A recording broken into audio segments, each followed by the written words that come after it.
Well, hello again, and we have another kit, of course. What else? Straight from good old Banggood.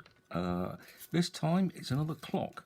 Most of the kits I've made in the past have been clocks. I like them. What can I tell you? I like clocks. And most of them have been pretty good. Some of them have been absolute stinkers, but this one caught my eye because it uses lots of these LEDs, and they are multicoloured. And I think they call it a rainbow clock, colours of the rainbow and all that sort of stuff. Now, you can see on the board that you've got all of those locations for the respective LEDs. And of course, as you can also see, I'll just plugging in my soldering iron, let that warm up. Yeah, as you can also see, the board is basically all surface mount, so this is not really going to be one for people who are not particularly into soldering all that much. Through holes is obviously a lot easier. So you can see here we've got some fairly tight soldering to be done on a chip there, not so bad on that chip there, some pretty tiny capacitors and resistors to go in there, and the rest of them are all fairly straightforward. There's a few through hole components. Be better if I put it up the right way, wouldn't it? The battery, the LED, LR1. What's LR? I should know what that is. I can't think off the top of my head. Hang on, I've got pinging coming up. Let's stop that. Okay, yeah. So it's not going to be the easiest type of soldering to do because, as I say, it's all surface mount. But other than that, it should be reasonably okay. But if you're not into soldering, probably not one for you. You can see there are many LEDs. There's probably a lot more LEDs here than I actually need. But we shall see, because I don't know. Actually, quite a few more. I don't know. I've not counted them. So in terms of other components, we have a backup battery holder. I'll probably CR1201 or something like that. I can't remember now. We have a microphone, and I'm not sure what that's for. But there we go. We have capacitor there, surface mount. We have a mini USB port, along with the cable that they've supplied.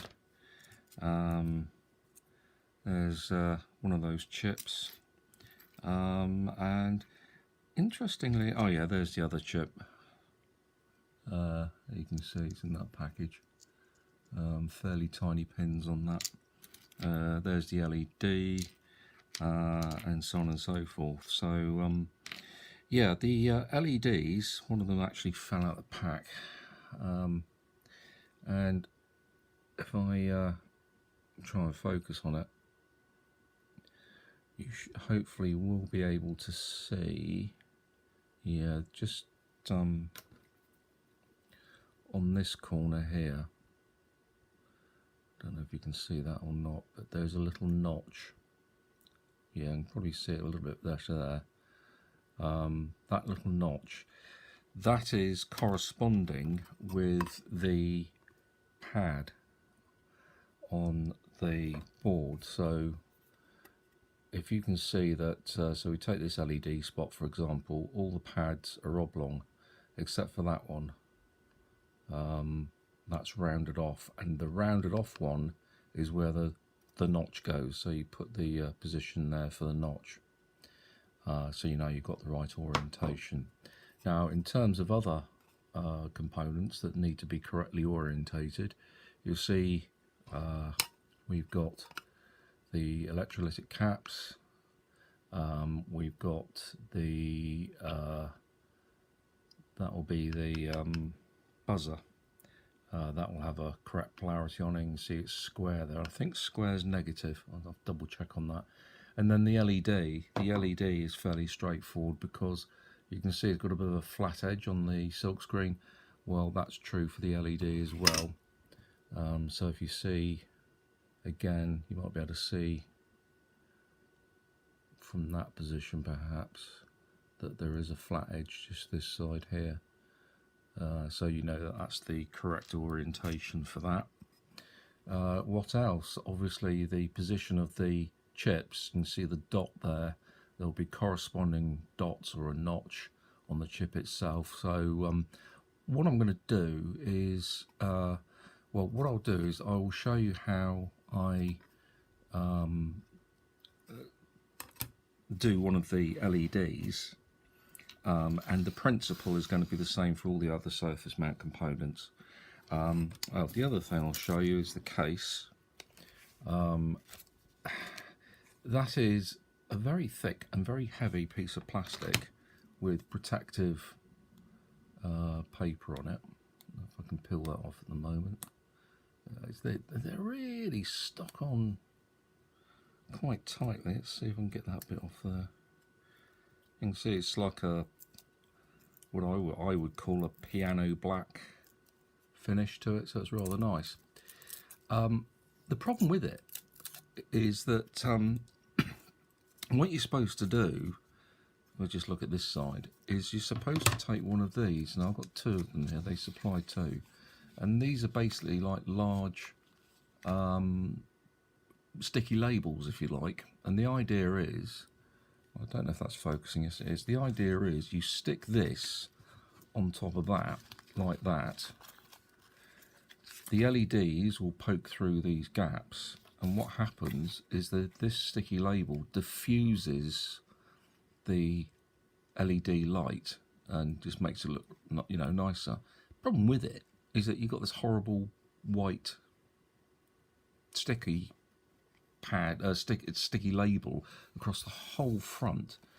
What I'd like to do is just have it, some sticky labels just covering the opening, and so the rest of it's piano black. And I'm not sure how I'm going to achieve that. That's my ultimate aim. You can see that, you know, it's nice, shiny, and yeah, it looks good. I've got an idea how we can do that, but I'm not sure it's going to work. So we're not going to worry about the building of the case. Here's the other parts of the case. They look frosted because they've got protective plastic on them. Other than that, they are clear acrylic. So that will be for the back, and that will be the front, which will go over the case like that. So that's how it would look. But I have got an idea I might be able to sort that. But that is for another time. In the meantime, what we want to do is try and start soldering all the components. And I'm not going to go through all the components because, as I say, the principle is going to be exactly the same for all of them. So I think my iron should be hot enough for now. And where's that first LED? So here's the first LED. Let's see if I can zoom in a bit for you. And we'll stick it on that pad there. Let's focus. Don't know how well focused that is. But you can see that the notch is there. That's the notch there. So the orientation of this one would be like that. Okay. Right, so you've actually got quite large pads compared to the size of the component itself. So it will sit like this, which is fine because what we're going to do is we're going to primarily flow solder on it. But the first thing to do, and I'm actually going to reorientate it like that, what we're going to do is, and just check the focus again one more time, I think that's okay. Well, where is it? It's probably because it's zoomed in a bit. I'm going to maximum zoom it. Yeah, that will do, I think. So what I'm going to do, get a bit of solder. Actually, no. Do you know what? I'm changing my mind. I'm gonna do it the other way around. There she is. So we have the notch pad, shall we call it, is that one there.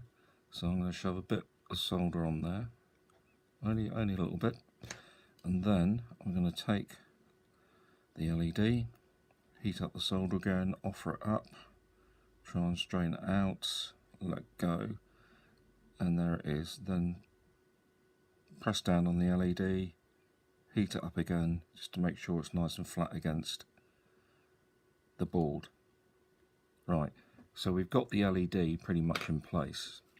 So the next thing to do is to then start soldering each of the pads, and this is almost all about flowing the solder into the pad, and it will just flow itself up, he says. There you go, up to the LED like that. Doesn't need a lot of solder, need a reasonably hot iron, I think. I've not left, oh there you go, I've not left much space this side, so hopefully we'll get it okay. Yeah, I think that did actually go in. I'll clean off my iron. Yeah, I'm going to have to make sure I leave a bit more space on the other ones, because this is much too difficult. It needs a little bit more space so I can flow the solder easily. Easilier. Okay, so let's have a look at that. And there you go. And that is the first LED soldered in place, and I've got to do it across the entire board. Move that out of the way. So I'm going to install all of those LEDs as the first job. Oh dear, I've cocked up big time. Unfortunately, I've screwed the kit up. I've installed all the LEDs, and I installed all the components, but when I installed this main chip, I got the orientation wrong, or I just didn't pay attention when I was doing it. You can see here there's a little dot on top of the chip, which should correspond with the dot on the PCB silkscreen, and I got it wrong. I had the dot over here or something like that, and I also didn't notice it when I powered the damn thing up. And what happened is that some of these LEDs lit randomly, very faint, and I thought, oh, what's wrong? So I checked the board, found out I put the chip wrong.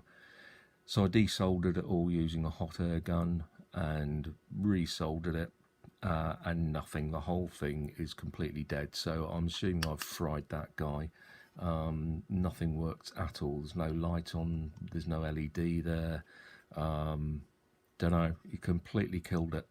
So oh bum and poo and many other expletives. So what a shame. I'm telling you, the installation of all these LEDs took a long time. They're quite tiny, but that wasn't a problem. They all went in. The only thing is I got that shit the wrong way round and I fried it. Poo. Anyway, but there you go. Show you everything, warts and all, successes, failures, nothing wrong with the kit. This is my cock up. I'm assuming it's I've burnt the chip up, but frankly the trouble is these kits are so cheap that going back to Banggood in China saying, oh, can I try and get a replacement chip, the aggro ain't worth it. So put that one down to experience, and yeah, upsetting, but that's the way it goes sometimes. You win them, you lose them. Actually soldering the chip was fine. It was very, very slow going, did a nice job of it, no bridges, nothing like that. I just got the orientation wrong and that was enough to kill it. Yeah, oh rats, never mind. We have other kits for the future. I shall try and order some more up. I'm not sure when the next video will be. I just do these videos when I get time. There could be a long gap between videos, and that's just the way life is, isn't it? So with that unhappy result, I will say thank you for watching, and hopefully the next kit will be bit more successful than this one was. Thanks for watching at any rate, and by the way, a happy Easter. It is April 2019, the 20th to be precise, so it is Easter weekend. I'm out and about tomorrow doing bits and pieces, all family and all the rest of it, so I hope you have a good time too. All the best, cheers for now.